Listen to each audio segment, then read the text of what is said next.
नमस्कार दर्शक बंधु मु प्रदीप आपण मानक स्वागत करुच्ची आज आउ एक नुआ भिडियो तो वर्तमान जहाँकि राज्य सरकार तरफ राज्य में थिबा समस्त स्कूल एवं कॉलेज को जहाँकि ग्रीष्म प्रभाव को आखि आगे रखी छुट्टी प्रदान करा जाउची। अर्थात जानते आपण मैंने जहाँकि वर्तमान राज्य में चलुवा प्रबल ग्रीष्म प्रभाव को आखि आगे रखी राज्य सरकार जो 18, 19 और 20 3 दिन छुट्टी घोषणा करथिले तापर ठारू जहाँकि 25 एप्रिल वर्तमान आपण मानक छुट्टी मिलवाई जाऊँगी। तो राज्यर समस्त स्कूल कॉलेज जहाँकि एप्रिल 25 रु खरा छुट्टी घोषणा करा जिवो। तो एने कौन आसी नुआ अपडेट आसतु ये भिडियो रे जानि नबा।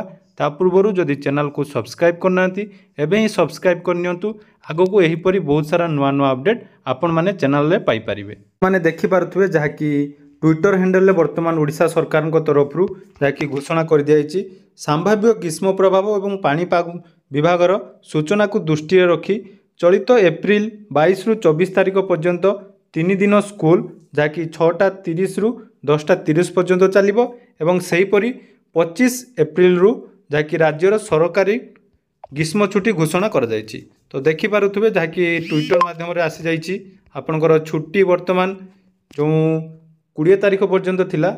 तो सोमवार रु बुधवार अर्थात 22 तारिख रु 24 तारिख 3 दिन पई समस्त सरकारी अनुदान प्राप्त एवं बेसरकारी स्कूल गुड़िक खोला रहिबो एवं जहाँकि चलित एप्रिल 25 तारिख ठारू ग्रीष्म छुट्टी पाई मध्य सरकार निष्पत्ति नैछन्ति।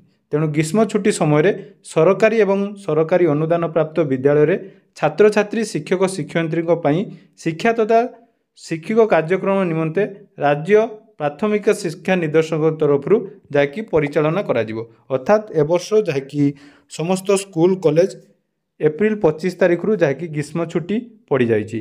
तेणु